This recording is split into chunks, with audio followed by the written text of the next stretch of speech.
مرحبا أهلا نوادي. Bismillahirrahmanirrahim. Assalamualaikum warahmatullahi wabarakatuh. Alhamdulillahi rabbil alamin. Allahumma salli wa sallim ala sayyidina Muhammadin wa ala alihi wa sahbihi ajma'in, amma ba'du. Yang saya muliakan para habaib, para asatizah, para orang tua yang hadir, wabil khusus Al-Habib Fadli Albar beserta segenap seluruh para asatizah dan seluruh jamaah yang saya muliakan, dan seluruh para habaib dan orang tua yang ada di tempat ini yang saya hormati, yang saya muliakan. Qala muallif rahimahumullah, qala Ibnu Abbasin radhiyallahu taala anhuma wa ardahuma, ulidan Nabi sallallahu alaihi wasallam yaumal itsnain wastunbi'a yaumal itsnain wa tufiya yaumal itsnain wa kharaja muhajiran min Makkah ila al-Madinati yaumal itsnain wa qadima al-Madinata yaumal itsnain wa rafa'a al-hajar al-aswad yaumal itsnain.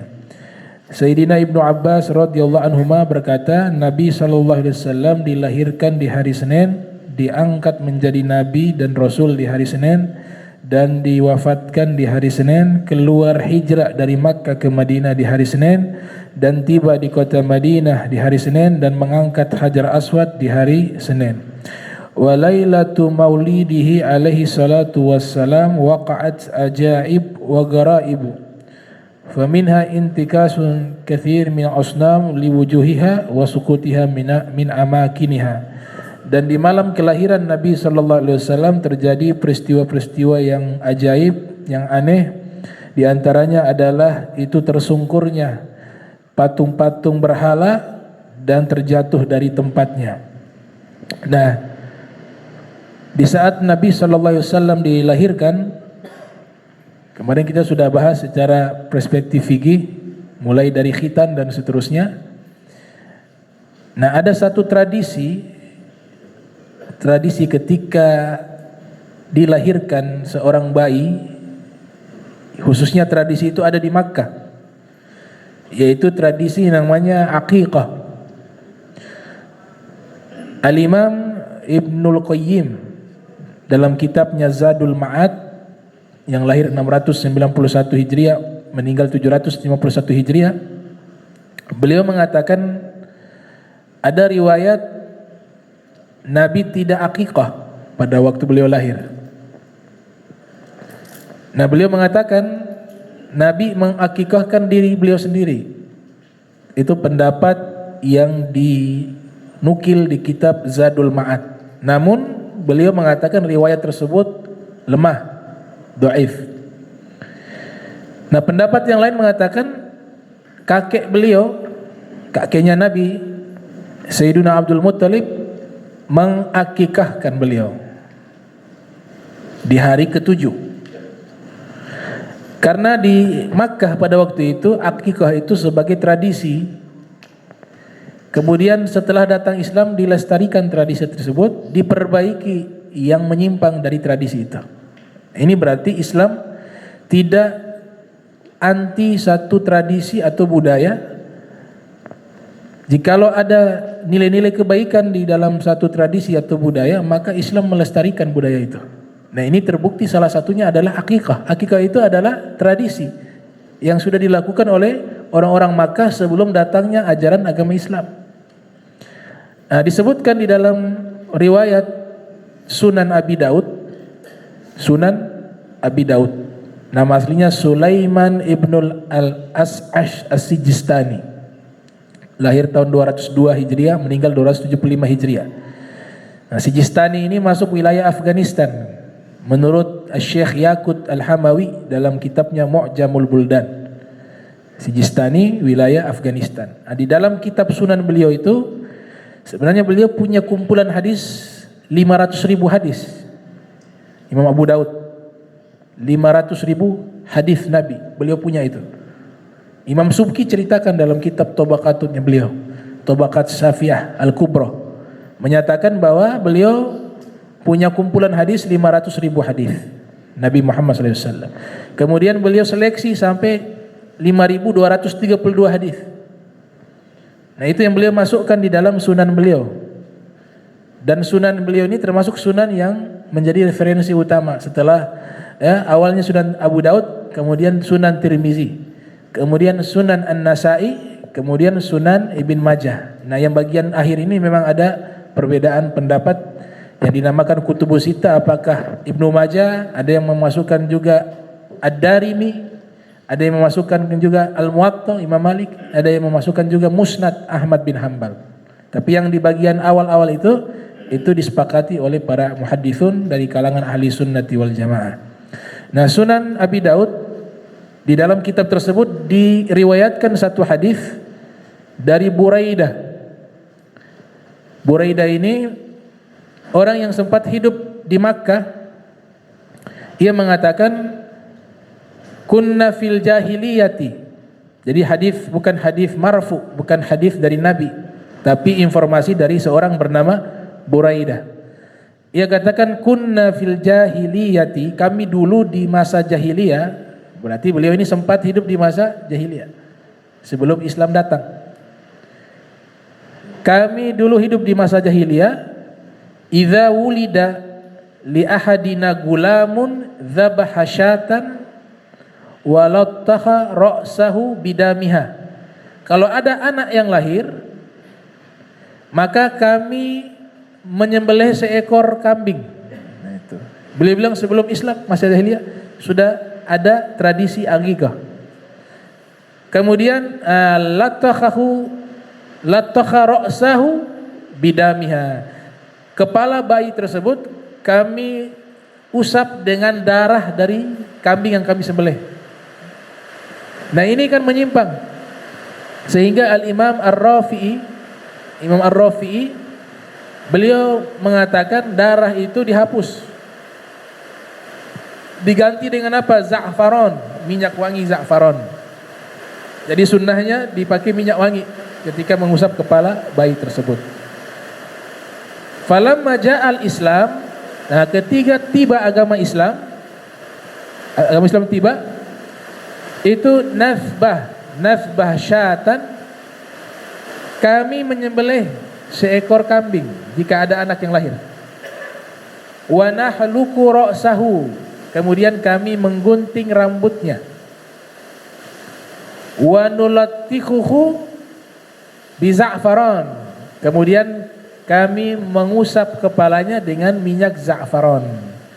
Dari riwayat ini menginformasikan kepada kita bahwa akikah itu tradisi yang dilestarikan oleh Islam. Karena tadi dikatakan sebelum Islam datang sudah ada ini akikah. Nah, di dalam mazhab Maliki dinukilkan Imam Malik meriwayatkan Nabi tidak senang dengan nama akikah. Tapi walaupun nanti ulama fikih berbeda pendapat dalam masalah itu.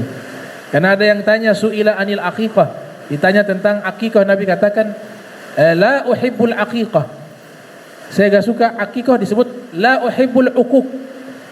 Akikah dari kata akha ya uquq. Ini kalau dinisbatkan ke anak namanya ke orang tua namanya durhaka, uququl walidain. Nah, ini ada ulama yang berpendapat Nabi senangnya dengan kata nusuk. Jadi akikah diganti dengan nusuk. Namun perjalanan waktu para ulama fikih ada kaidah mengatakan tidak ada masalah dengan sebuah nama. Yang penting isi acaranya apa? Itu substansinya. Sehingga di dalam kitab fikih disebut bab akikah. Gak ada masalah. Karena artinya juga bukan hanya durhaka tapi juga memotong. Jadi kata akikah itu artinya memotong. Kemudian Al-Imam Zakaria Al-Ansari dalam kitab Fathul Wahhab mengatakan akikah ini secara bahasa artinya adalah qata'a yaqta'u qat'an, atau qat'u sya'ri allazi ala ra'sil walad hina wiladatuhu. Yang namanya akikah adalah memotong rambut di kepala anak yang ketika dia baru lahir, dia lahir ke dunia. Nanti disebutkan hari ke-7 sunnahnya untuk akikah. Adapun definisinya itu adalah mayusbah inda halqi ra'sihi. Hewan yang disembelih ketika memotong rambutnya, itu namanya akikah. Jadi ibadahnya ini berupa mengurbankan hewan. Dia ibadah. Di saat rambut anak hendak mau dipotong. Itu pernyataan Zakaria Al-Ansari dalam kitab Fathul Wahhab. Ini ulama umurnya cukup panjang juga. Beliau lahir tahun 826 Hijriah. Meninggal 925. Umurnya panjang beliau. Zakaria Al-Ansari ini belajar kepada Al-Imam Ibnu Hajar Al-Asqalani. Kemudian beliau punya murid Ibnu Hajar Al-Haytami. Sanad ilmunya sempat belajar kepada Ibnu Hajar Al-Asqalani. Kemudian salah satu murid beliau Ibnu Hajar juga, tapi namanya Ibnu Hajar Al-Haytami.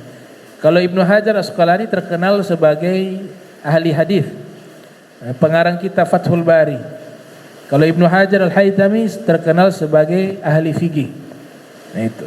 Ya, beliau mengatakan demikian. Jadi ada 3 ibadah di dalam Islam yang ibadah tersebut menggunakan hewan yang dikurbankan. Ada 3.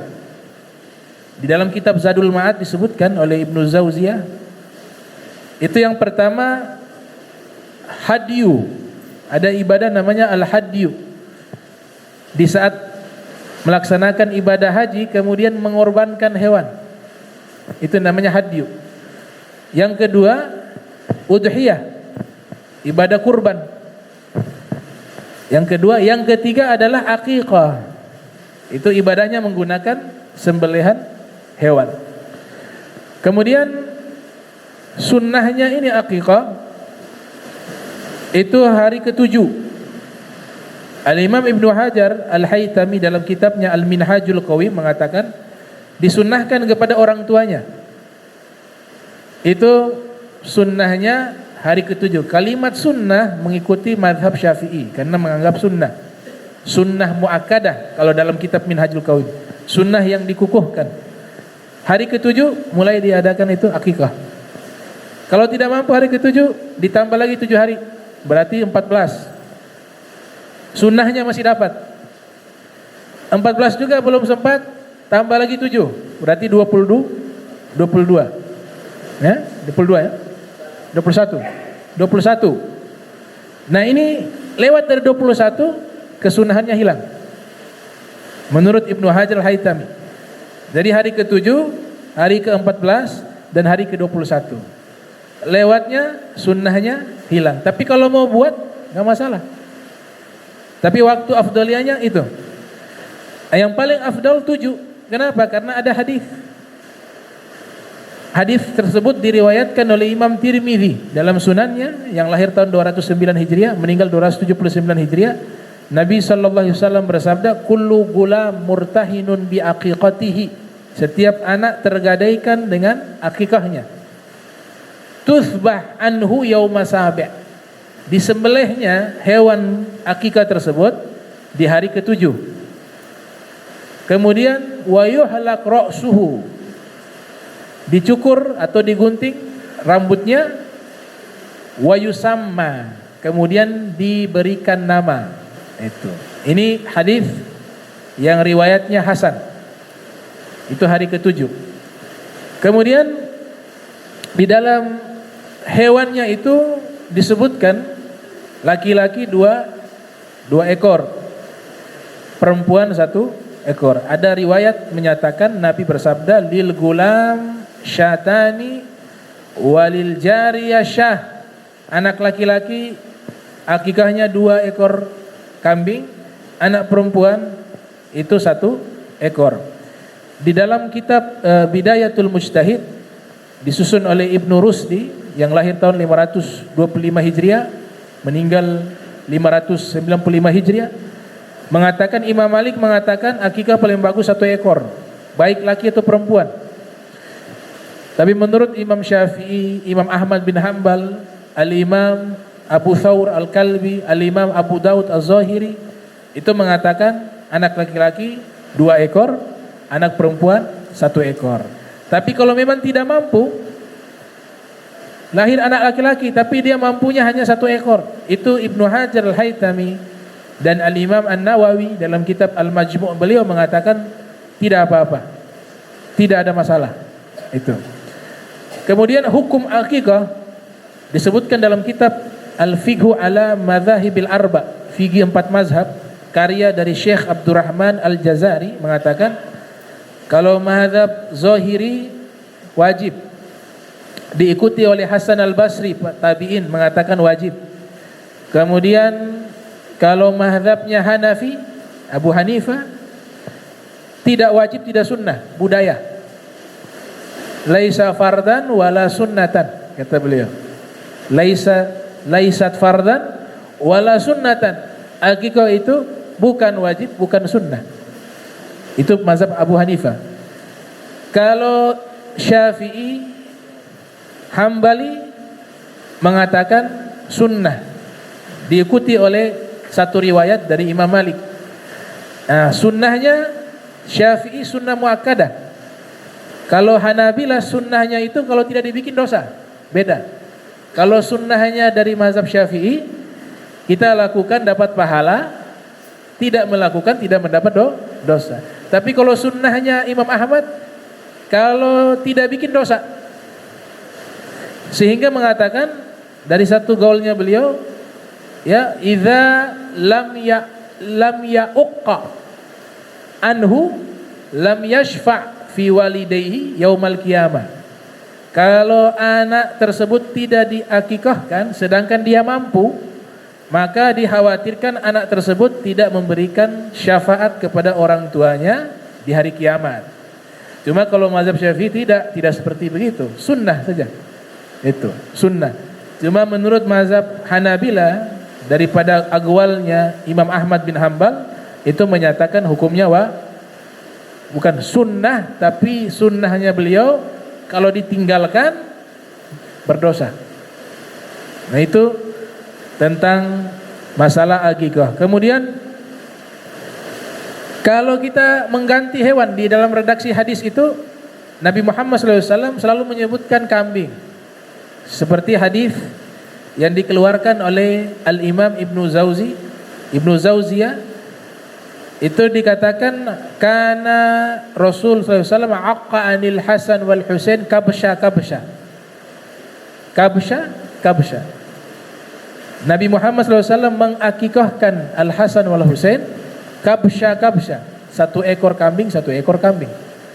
Al-Imam Ibnu Zauziyah Al-Qayyim mengatakan di dalam hadis ini bukan berarti Sayyidina Hasan 1 ekor, Sayyidina Husain 1 ekor. Beliau menjelaskan Nabi punya maksud itu bukan menjelaskan jumlah, tapi menjelaskan jenis hewan untuk diakikahkan, kata beliau. Namun menurut mazhab Maliki mengatakan tidak, itu dijelaskan jumlah. Maksud kabsha artinya Sayyidina Hasan 1 ekor, Sayyidina Husain 1 ekor. Nah, dari sinilah muncul perbedaan jumlah akikah hewan yang diakikahkan.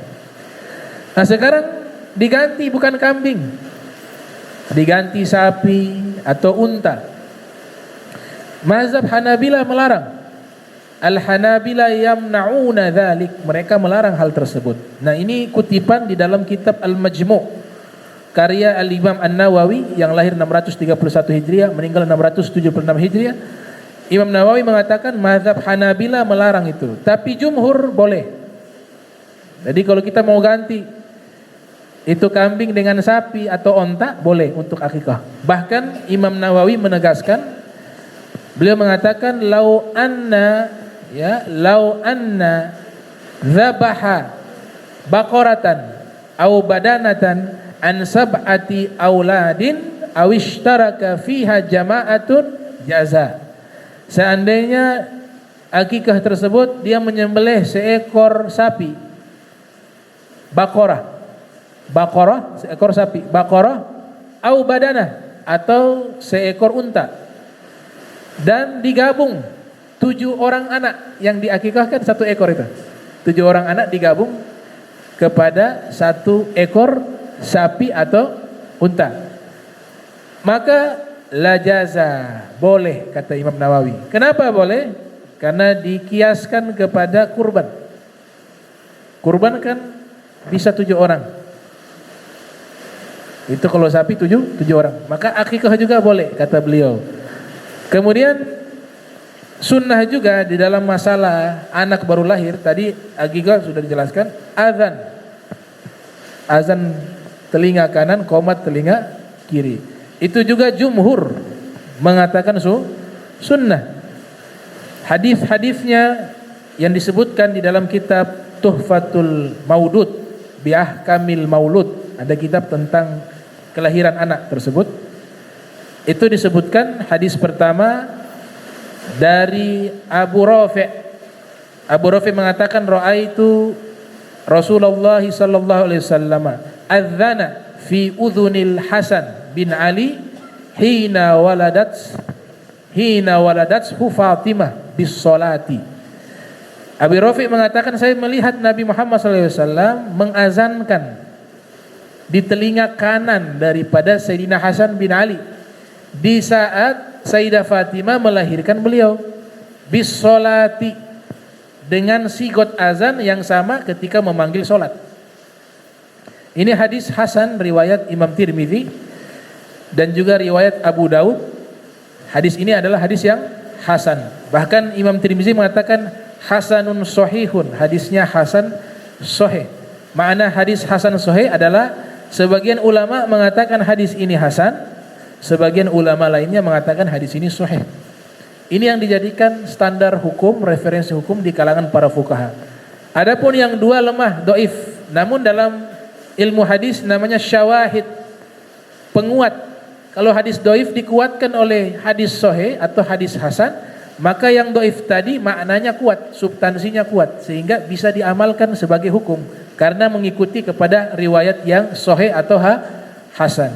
Yang dua itu riwayat Abu Ya'la dalam musnadnya, Nabi sallallahu alaihi wasallam bersabda, "Idza man wulida lahu maulud," siapa yang dilahirkan kepadanya seorang anak, fa'adzana fi udhunihil yumna, maka azanlah di telinga kanannya. Wa aqama fi udhunihil yusra, dan qomatlah di telinga kirinya. Kemudian Nabi katakan, lam tadurrahu ummu sibyan. Kalau itu dilakukan, maka anak tersebut tidak akan mengalami gangguan dari jin. Ummu sibyan nama jin yang menggoda anak-anak yang baru lahir. Ini hadis riwayat juga oleh Abu Ya'la. Hadis yang ketiga diriwayatkan oleh Al-Imam Baihaqi dalam kitab Syu'bul Iman. Di situ Ibnu Abbas mengatakan ra'aitu Rasulullah sallallahu alaihi wasallam adzana fi udhunil Hasan. Saya melihat Nabi Muhammad azan di telinganya Sayyidina Hasan. Yauma wulid, di hari beliau dilahirkan. Kemudian wa aqama fi udhunihil yusra. Kemudian Nabi qomat di telinga kiri. Maka para fuqaha mengambil kesimpulan hukum dari mazhab Syafi'i. Imam Nawawi mengatakan sunnah. Dari mazhab Hambali, Al-Imam Al-Bahuti Al-Hambali dalam kitab Kashful Qina mengatakan sunnah, dan juga dari mazhab Hanafi mengatakan sunnah. Seperti ulama Ibnul Abidin Al-Hanafi mengatakan sunnah dalam Hosiyahnya. Kemudian mazhab Maliki mengatakan makruh. Hanya mazhab Maliki yang mengatakan makruh. Nah, tiga ini sunnah. Nah, insyaallah penjelasan tentang masalah tersebut, akikah ataupun azan di telinga anak dari perspektif tasawuf, kita akan bahas di pertemuan berikutnya.